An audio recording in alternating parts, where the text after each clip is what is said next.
Hey, it's Noel here, and in this video we are going to look at how to create a list in GetResponse and take a look at some of the more advanced settings for your list.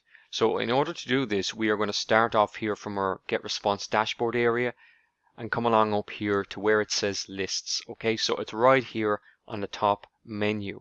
So we're going to click into lists. And in this area, it's going to load up all the different email lists that you have created in your account.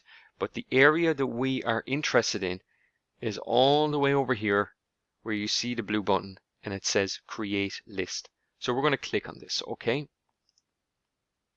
Now what we need to do is actually create our list name, okay? So whatever your product is about, whatever your email list is about, you're going to want to put in a name here, okay? Now this has to be unique across the whole GetResponse platform. So if you put in a name here that's been used by somebody else, you'll just have to change it slightly, okay? So what I'm going to do is I'm going to put in the name of my email list here, and I'm just going to call it my new email list. Okay, so let's keep it nice and simple. So we have our new list name. Now what we're going to do then is we're going to click on create, okay? You can see up here it says my new list has been created. So what we need to do now is actually find it and go in and explore some of the settings.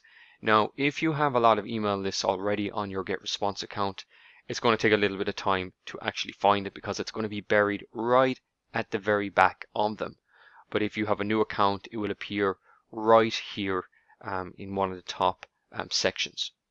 Okay, so I'm after finding the email list that we just created, and what we're going to do is take a look at some of the settings therein, okay?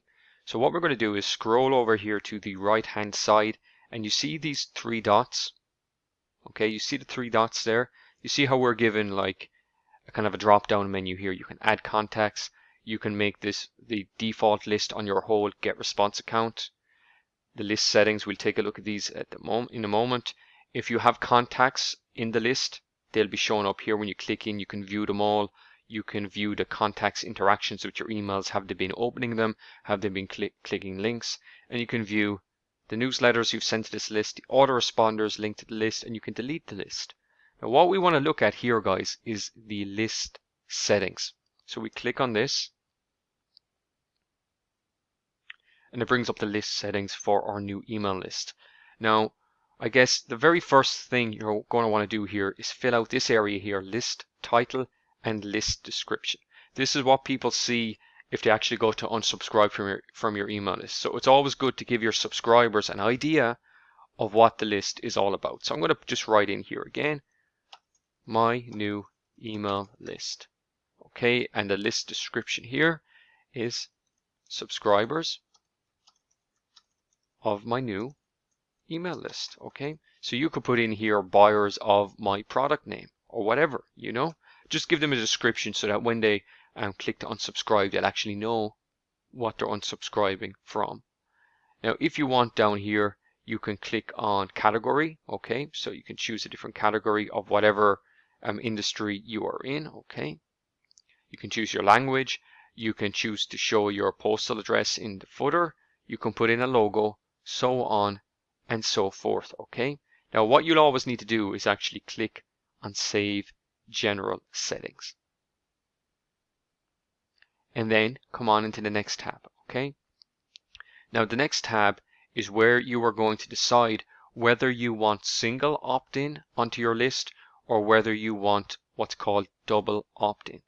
Okay, so as a default, they are all set to single opt-in. So that means if somebody comes along to your opt-in page, signs up on your website, they are on your email list. Okay, they will be added to your email list, and if you have a welcome email set up, it will go out to them automatically.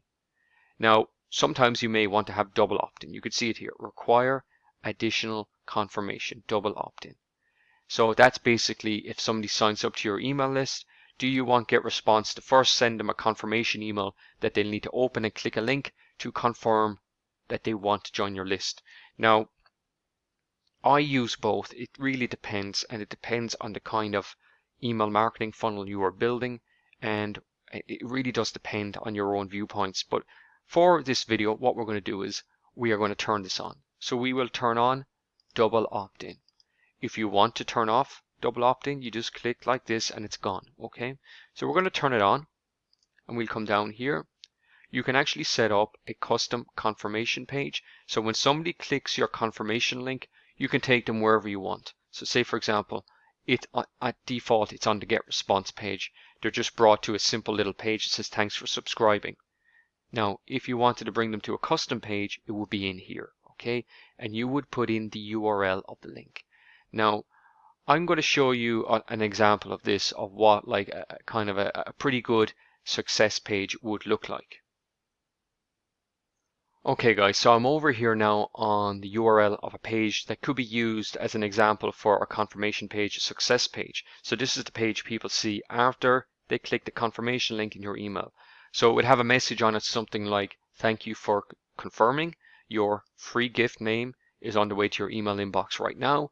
If you don't see it arrive in the next 5 to 10 minutes, do a quick search in your email inbox in case it got filtered out into your junk folder by mistake, okay? And then a little bit further down, you would have a banner ad to whatever product you are promoting. So you always want to be monetizing the confirmation, the success page, okay? So in this example, the funnel is for a free pack of website logos, okay? So people are being thanked for signing up, for confirming, and they're being told the free logos are actually on the way to your inbox right now. Now, obviously, while they're on this page, you should try and monetize them. So we have a banner ad here that would take people to the sales page. So obviously they can come to the sales page and actually purchase the product. But this sort of a kind of a strategy is exactly what you could do for your confirmation page.